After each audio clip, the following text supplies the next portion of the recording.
যাকে কিছুদিন আগেও বলা হচ্ছিল মানবতার দেবদূত, যিনি দিল্লির তীব্র গরমে আন্দোলনকারীদের মুখে পিৎজা, বিরিয়ানি আর ঠান্ডা জুস তুলে দিয়ে ভাইরাল হয়েছিলেন।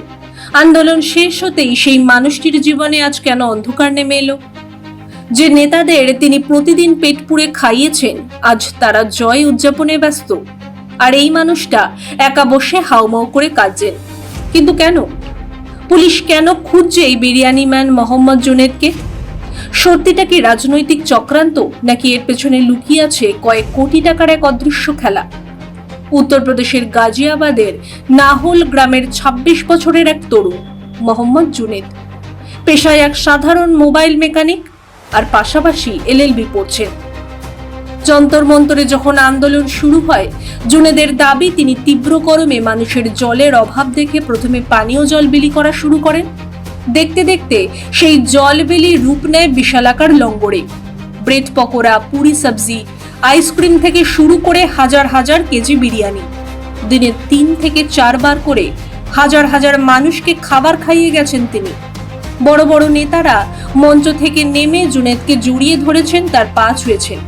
সবাই এক বাক্যে স্বীকার করেছেন, জুনেদ না থাকলে এই আন্দোলন এতদিন টিকতেই পারত না।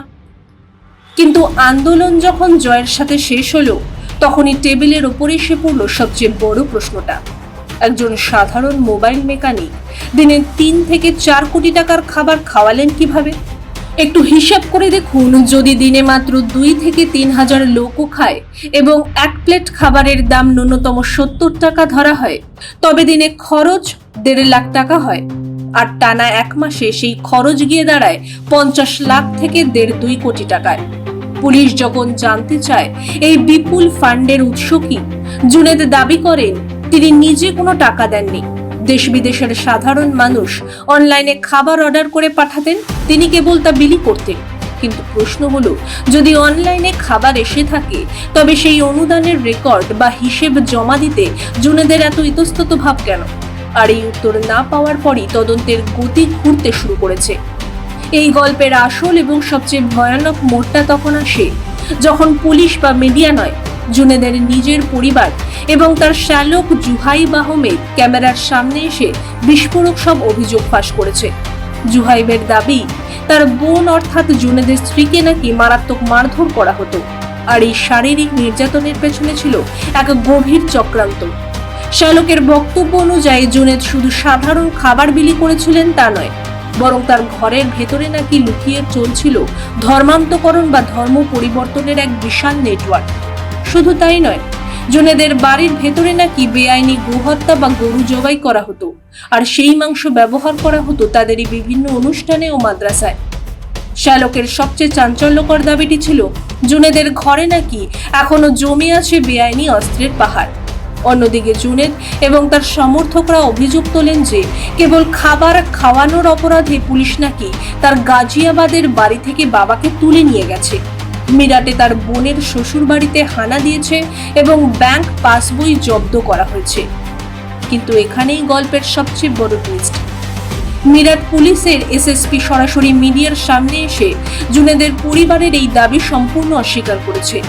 পুলিশ স্পষ্ট জানায়, মিরাটে জুনেদের পরিবারের কাউকে আটক বা হেনস্থা করা হয়নি, তবে গাজিয়াবাদে ফান্ডের উৎস নিয়ে তদন্ত অবশ্যই চলছে। কিন্তু প্রশ্ন হলো, এ কি শুধুই সমাজসেবা, নাকি এর পেছনে লুকিয়ে আছে দেশবিরোধী কোটি কোটি টাকার বিদেশি ফান্ডিং?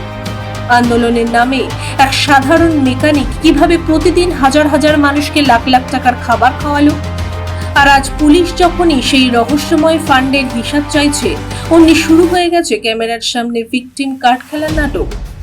আন্দোলন শেষে নেতারা যখন নিজেদের জয়ের উদযাপন নিয়ে ব্যস্ত, তখন পর্দার আড়ালে বসে থাকা এই বিরিয়ানি ম্যান আইনি ফাঁদ থেকে বাঁচতে এখন চোখের জল ফেলছে।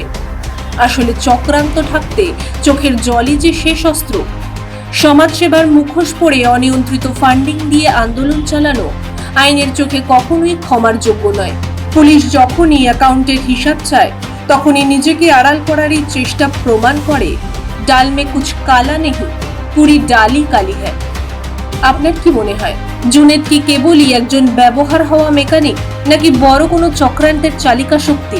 কমেন্ট সেকশনে অবশ্যই আপনার মতামত জানান, ভিডিওটি লাইক করুন এবং সত্যিটা জানতে আমাদের চ্যানেলটিকে এখনই সাবস্ক্রাইব করুন। ব্যুরো রিপোর্ট, মাধ্যম।